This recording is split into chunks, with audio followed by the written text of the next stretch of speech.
Dear friend, know of their child's age. Every parent wants to keep them safe, healthy, and whole.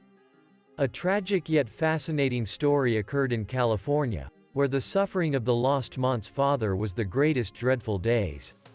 Frank Kerrigan, 82, could not be described as living easy.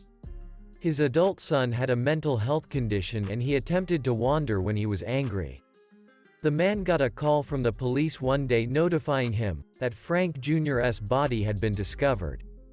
He had already been missing for a few days and hadn't been found at the time home. The family members meticulously sought for the homeless since they were sure he had returned to living on the streets. The 57-year-old guy was discovered behind a mall that was being built. A mall that is being built. The caller's response to the father's inquiry that he had to the caller was no.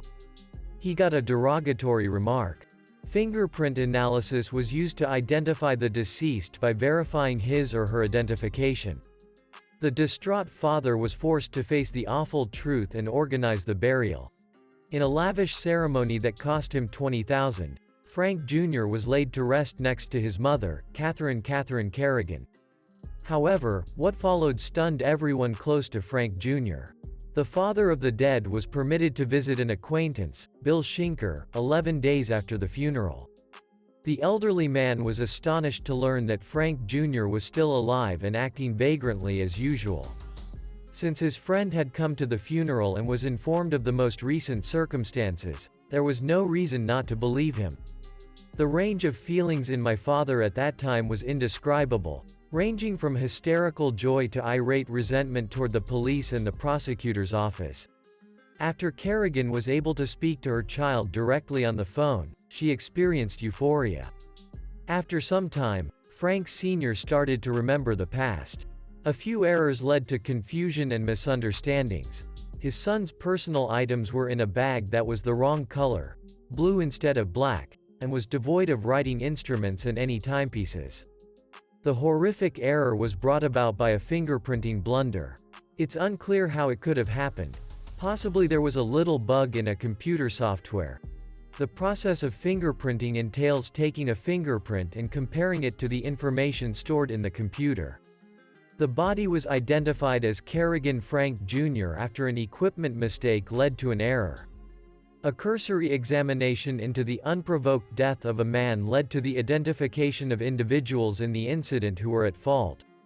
The Kerrigan family, who had survived the death, the funeral, and the son and brother's subsequent miraculous revival, has complained about the actions of those responsible.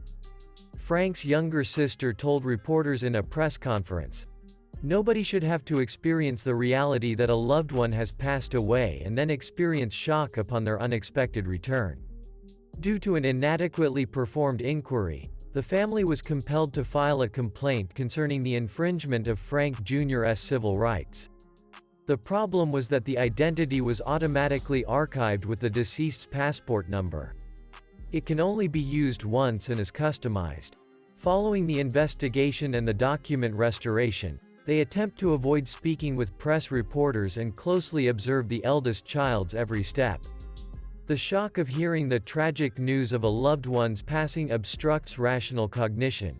The entire incident would have taken place in the medical examiner's office if the Kerrigans had insisted on a procedure to identify the body at the outset. Everyone, that's it. Talk about this remarkable tale with your loved ones. Well, talk soon.